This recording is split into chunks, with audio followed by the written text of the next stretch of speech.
जय हो माँ दुर्गा की। आप सभी को नवरात्रि की बहुत बहुत शुभकामनाएं। आज हम सुनेंगे श्री दुर्गा सप्तशती का 12वां अध्याय, जो देवी चरित्रों के पाठ का महात्म्य से जुड़ा है। तो चलिए हाथ जोड़ के बोलते हैं, जय हो माँ भगवती की।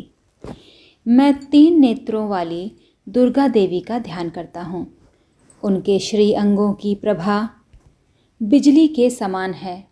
वे सिंह के कंधे पर बैठी हुई भयंकर प्रतीत होती हैं। हाथों में तलवार और ढाल लिए अनेक कन्याएं उनकी सेवा में खड़ी हैं। वे अपने हाथों में चक्र, गदा, तलवार, ढाल, बाण, धनुष, पाश और तर्जनी मुद्रा धारण किए हुए हैं। उनका स्वरूप अग्निमय है तथा वे माथे पर चंद्रमा का मुकुट धारण करती हैं। देवी बोली, देवताओं, जो एकाग्र चित्त होकर प्रतिदिन इन स्तुतियों से मेरा सत्वन करेगा, उसकी सारी बाधा मैं निश्चय ही दूर कर दूंगी।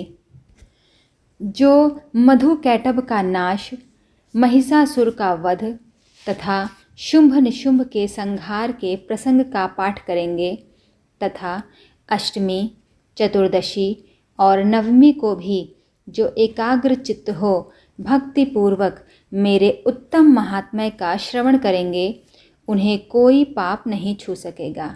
उन पर पाप जनित आपत्तियां भी नहीं आएंगी।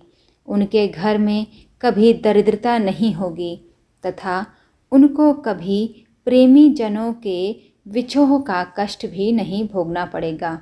इतना ही नहीं, उन्हें शत्रु से, लुटेरों से, राजा से, शस्त्र से, अग्नि से तथा जल की राशि से भी कोई भय नहीं होगा।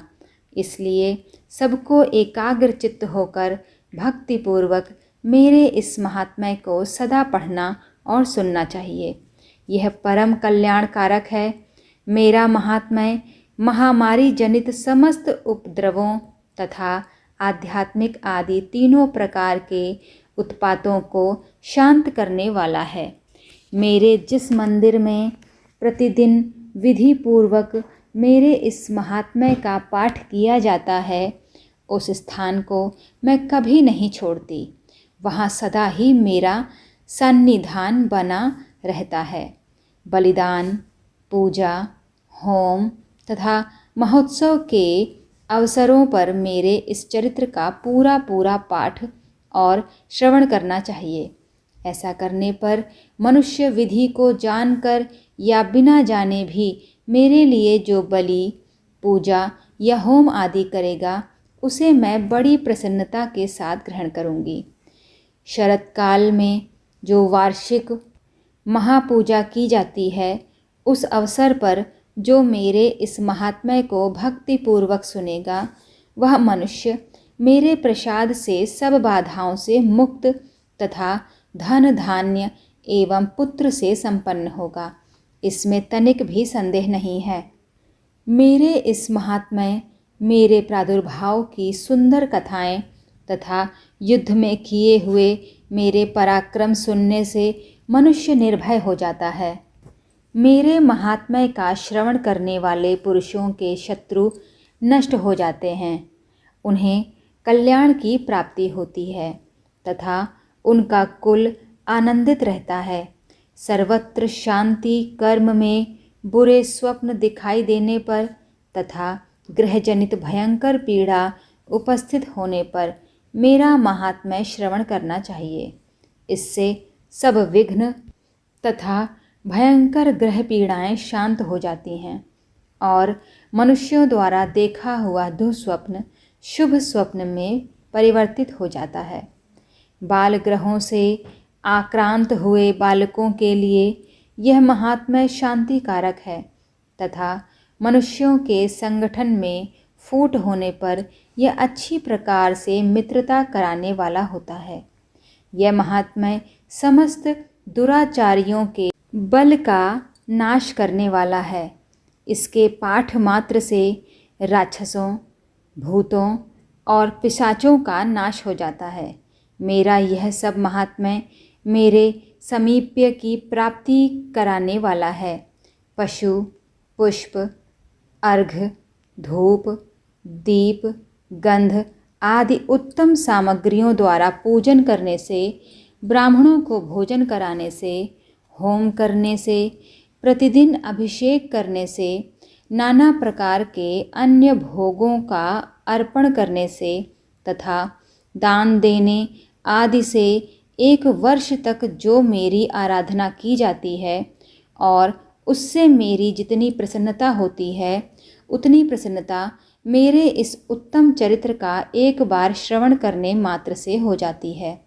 यह महात्म्य श्रवण करने पर पापों को हर लेता और आरोग्य प्रदान करता है। मेरे प्रादुर्भाव का कीर्तन समस्त भूतों से रक्षा करता है तथा मेरा युद्ध विषयक चरित्र दुष्ट दैत्यों का संहार करने वाला है। इसके श्रवण करने पर मनुष्यों को शत्रु का भय नहीं रहता।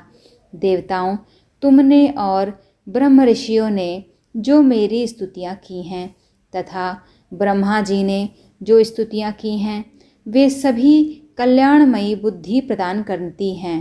वन में, सूने मार्ग में अथवा दावानल से घिर जाने पर, निर्जन स्थान में, लुटेरों के दाव में पड़ जाने पर या शत्रुओं से पकड़े जाने पर अथवा जंगल में सिंह, व्याघ्र या जंगली हाथियों के पीछा करने पर, कुपित राजा के आदेश से वध या बंधन के स्थान में ले जाने पर अथवा महासागर में नाव पर बैठने के बाद भारी तूफान से नाव के डगमग होने पर और अत्यंत भयंकर युद्ध में शस्त्रों का प्रहार होने पर अथवा वेदना से पीड़ित होने पर कि बहुना सभी भयानक बाधाओं के उपस्थित होने पर जो मेरे इस चरित्र का स्मरण करता है, वह मनुष्य संकट से मुक्त हो जाता है। मेरे प्रभाव से सिंह आदि हिंसक जंतु नष्ट हो जाते हैं तथा लुटेरे और शत्रु भी मेरे चरित्र का स्मरण करने वाले पुरुष से दूर भागते हैं। ऋषि कहते हैं, यों कहकर प्रचंड पराक्रम वाली भगवती चंडिका सब देवताओं के देखते देखते वहीं अंतर ध्यान हो गई। फिर समस्त देवता भी शत्रुओं के मारे जाने से निर्भय हो पहले की ही भांति यज्ञ भाग का उपभोग करते हुए अपने अपने अधिकार का पालन करने लगे। संसार का विध्वंस करने वाले महाभयंकर अतुल पराक्रमी देवशत्रु शुंभ तथा महाबली निशुंभ के युद्ध देवी द्वारा मारे जाने पर शेष दैत्य पाताल लोक में चले आए। राजन, इस प्रकार भगवती अंबिका देवी नित्य होती हुई भी पुनः पुनः प्रकट होकर जगत की रक्षा करती हैं।